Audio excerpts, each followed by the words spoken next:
Hi, welcome to episode 35 of Pink's Picks, Recommendations from a Retired English Teacher.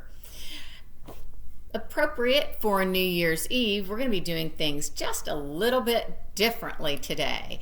We are going to have an end of year best of Pink's Picks. And though I will not be covering every title that I have discussed during 2020, I will be discussing many of those and have put them into different categories.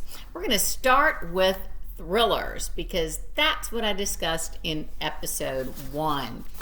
For thrillers, there were a number this year: Bitter River, The Family Upstairs, Girl Missing, The Inn, The Life We Bury, Reconstructing Amelia, Ripley series, The Woman in Cabin 10, The Woman in the Window.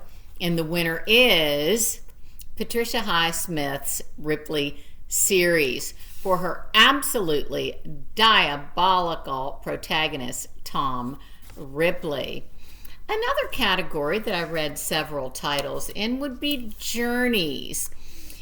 American Dirt, The Little Paris Bookshop, My Italian Bulldozer, The Remains of the Day, The 7 or 8 Deaths of Stella Fortuna, The Unlikely Pilgrimage of Harold Fry. And the winner is American Dirt by Janine Cummins. An absolutely riveting tale of immigration into the United States.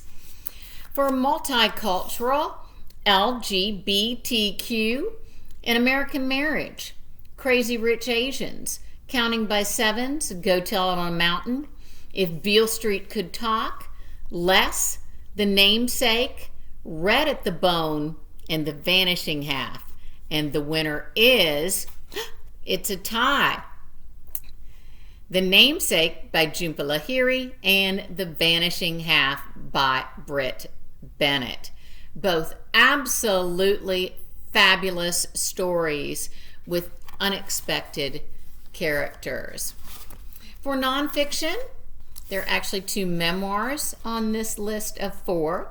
The Glass Castle, Hillbilly Elegy, Isaac Storm, Outliers. And the winner is The Glass Castle by Jeanette Walls for her intriguing story of rising from an impoverished childhood to a very successful writer. Inspired by actual events, and historical fiction is included here, of course. Atomic City Girls, Before We Were Yours, Florence Adler Swims Forever, The Indigo Girl, The Lilac Girls, The Tattooist of Auschwitz, and We Were the Lucky Ones. And the winner is We Were the Lucky Ones by Georgia Hunter. Now, there are a number of different elements that make for an excellent book. Sometimes it's an excellent story, and sometimes it's excellent writing. Sometimes the research is fabulous. So I decided to have a category that I refer to as Sumptuous Imagery. Now, certainly Where the Crawdads Sing has sumptuous imagery. Also, we have sumptuous imagery in Lady Chatterley's Lover. However, the title that was absolutely off the charts for me was Hamnet by Maggie O'Farrell. Oh, beautiful.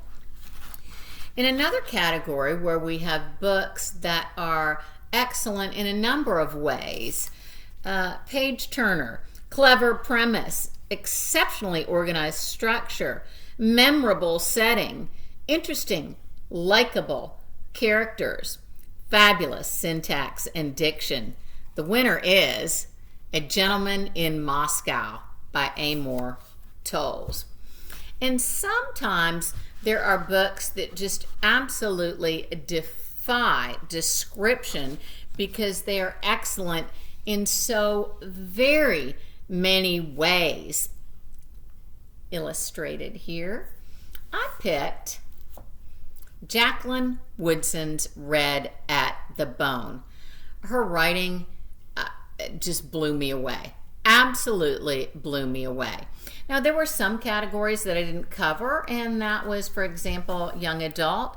Every one of the young adult novels that I read and discussed in Pink's Picks during 2020, I found equally tremendous. So I didn't make that a category.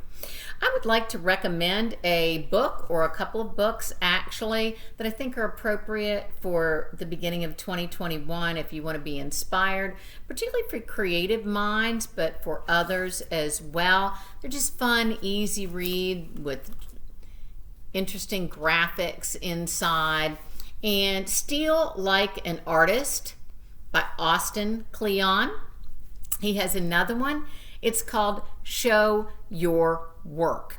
I think these will inspire you, and they're not too heavy because there's a lot of self-help or books to help you with your resolutions, but they're just too much at the end of this particular year. Next week, I will be discussing 3 World War novels. 2 of them are World War II, and one of them goes back and forth between World War I and World War II. Daughter of the Reich, The Postmistress, and The Alice Network. Until then, stay safe, stay healthy, and may you have an absolutely blessed new year. Bye-bye.